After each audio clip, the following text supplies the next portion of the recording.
কারণ এই মুহূর্তে যা খবর পাওয়া যাচ্ছে বাংলাদেশ সরকার বা বিদেশ মন্ত্রক বাংলাদেশের শেখ হাসিনা প্রধানমন্ত্রী বাংলাদেশের শেখ হাসিনার পাসপোর্ট, সেই পাসপোর্টই বাতিল করলো। অর্থাৎ শেখ হাসিনা অফিসিয়ালি আর বাংলাদেশের নাগরিক নন। শেখ হাসিনার পাসপোর্ট বাতিল। পাসপোর্ট ছাড়া শেখ হাসিনা কোন দেশ থেকে কোন দেশে যাবেন? শেখ হাসিনা এখন এই মুহূর্তে ভারতে রয়েছেন, কিন্তু ভারত থেকে শেখ হাসিনা কোথায় যাবেন? পাসপোর্ট বাতিল করলো ইউনূস সরকার। এই মুহূর্তের বড় খবর, শেখ হাসিনার জুলাই আগস্টে ৭৫ জনের যে পাসপোর্ট বাতিল করা হয়েছে, যাদেরকে অভিযুক্ত করা হয়েছে গণহত্যায় জড়িত থাকার অভিযোগে বাতিল করা হয়েছে পাসপোর্ট, তাদের মধ্যে থেকে শেখ হাসিনার পাসপোর্টও বাতিল করা হলো। অর্থাৎ শেখ হাসিনার যদি পাসপোর্ট না থাকে, শেখ হাসিনার ভিসা থাকবে না। শেখ হাসিনা নিজেও অবৈধভাবে তাহলে একটি দেশ থেকে আরেকটি দেশে যাতায়াত করবেন বা থাকবেন, যদি না তাকে অন্য কোনো দেশ অ্যাসাইলাম দেয়, অর্থাৎ পলিটিক্যালি তাকে বাসস্থান বা আশ্রয় দেয়, বা তাকে একটি পাসপোর্ট ইস্যু করে। অর্থাৎ বিভিন্ন দেশ আছে, সেই দেশগুলো শেখ হাসিনাকে পাসপোর্ট ইস্যু করতে পারে। কিন্তু এই মুহূর্তে বাংলাদেশের পাসপোর্ট শেখ হাসিনার বাতিল করা হল। ডেপুটি প্রেস সচিব বাংলাদেশের এই মুহূর্তে কি বলছেন এই নিয়ে শুনবো। আরেকটা ডেভেলপমেন্ট আছে এই সংক্রান্ত। পাসপোর্ট অফিস থেকে জানানো হচ্ছে যে যারা গুম এবং হত্যা এগুলোর সাথে জড়িত এরকম ২২ জনের পাসপোর্ট বাতিল করা হয়েছে।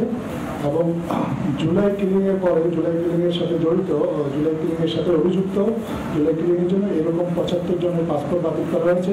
এর মধ্যে আমাদের সাবেক প্রধানমন্ত্রী শেখ হাসিনা রয়েছেন। সাদ্দাম হোসেন এই মুহূর্তে রয়েছেন সদস্য জাতীয় নাগরিক কমিটি। এই মুহূর্তে সাদ্দাম হোসেন আপনার কাছে আসছে। সাদ্দাম হোসেন, সাহস তো কম নয় বিজেপির। আমাদের জমিতে আমরা কি করব সেটা নিয়ে এখন বাংলাদেশ মাথা ঘামাবে। এই সীমান্তের প্রথম জয় ভারতের, এটা কেমন লাগছে? সাদ্দাম ভাই এবং ময়ূখ দুজনের ফ্রেম রাখা হোক শুধু। আচ্ছা, আমার কথা কি শোনা যাচ্ছে? পুরোপুরি শোনা যাচ্ছে আপনার কথা। বাংলা অবধি তো শোনা যাচ্ছেই, দিল্লি অবধি শোনা যাচ্ছে। আপনার না এই মুহূর্তে কথাগুলো মানে কোনো ভুলচুক হয়, আপনি গোটা দেশকে রিপ্রেজেন্ট করছেন। ভালোভাবে খেলুন। প্রথম ওভারে আপনারা গোহারান হেরেছেন, এর পরের ওভারগুলো ভালো করে খেলুন। আমাকে কয় সেকেন্ড আনইন্টারাপ্টেড বলতে দিবেন? পুরোপুরি বলুন।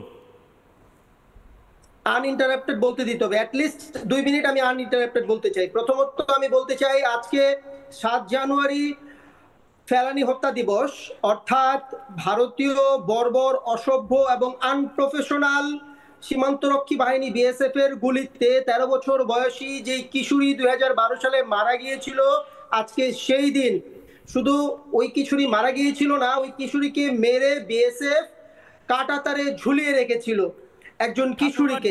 গল্প আপনি 1 মিনিট ধরে আনইন্টারাপ্ট বলতে পারেন, ঠাকুরমার ঝুলি বা গল্প কাহিনী বলতে পারেন, কিন্তু আনইন্টারাপ্টেড আপনি যদি তুমি বলো তাহলে আমি আপনাকে পুরোপুরি সময় দিচ্ছি, কিন্তু আপনি বলুন। আপনি ওই যে সিনেমা শুরু হওয়ার আগে বিধিবদ্ধ সতর্কীকরণ যেভাবে হয়, বলুন যে আমি এই যে গল্পটা এখন বলছি সেটা গল্প কাহিনী, বাস্তবের সাথে আরে আপনাকে সিনেমার মতন করে বলতে দিচ্ছি। আপনি নতুন সিনেমা বানাবেন টালিগঞ্জে, আসুন না টালিগঞ্জে নতুন সিনেমা বানাবেন, শাকিব খানের সাথে সিনেমা বানাবেন, দেবের সাথে বানাবেন, কিন্তু আমাকে বলবেন না এটা সত্যি ঘটনা। কি গল্প দেবেন না, সেটাকে তো বিষয় বলে না ময়ূকদা। জীবনে কখনো ইন্টারন্যাশনাল কোনো ইভেন্টে ডিবেট করেছো ময়ূকদা? এইভাবে তো ডিবেট হয় না। তুমি একা আমার মুখ বন্ধ করে তুমি বলে যাবে, আর সেটা আমার শুনতে হবে তুমি সত্য বলছো না মিথ্যা বলছো, তোমার দর্শক সেটা বুঝতেই পারবে না।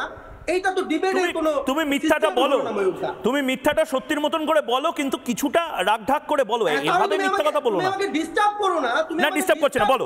আচ্ছা, আনইন্টারাপ্টেড টাইম দিচ্ছি, সাদ্দামকে আনইন্টারাপ্টেড টাইম দেওয়া হোক 1 মিনিটের, বলো। Thank you very much, thank you very much. নানা ধরনের কন্টেন্ট দেখার জন্য লাইক করুন, শেয়ার করুন আমাদের ফেসবুক পেজ, সাবস্ক্রাইব করুন আমাদের ইউটিউব চ্যানেল। পাশাপাশি অন্যান্য ব্রেকিং নিউজের জন্য অবশ্যই চোখ রাখুন রিপাবলিক বাংলায়।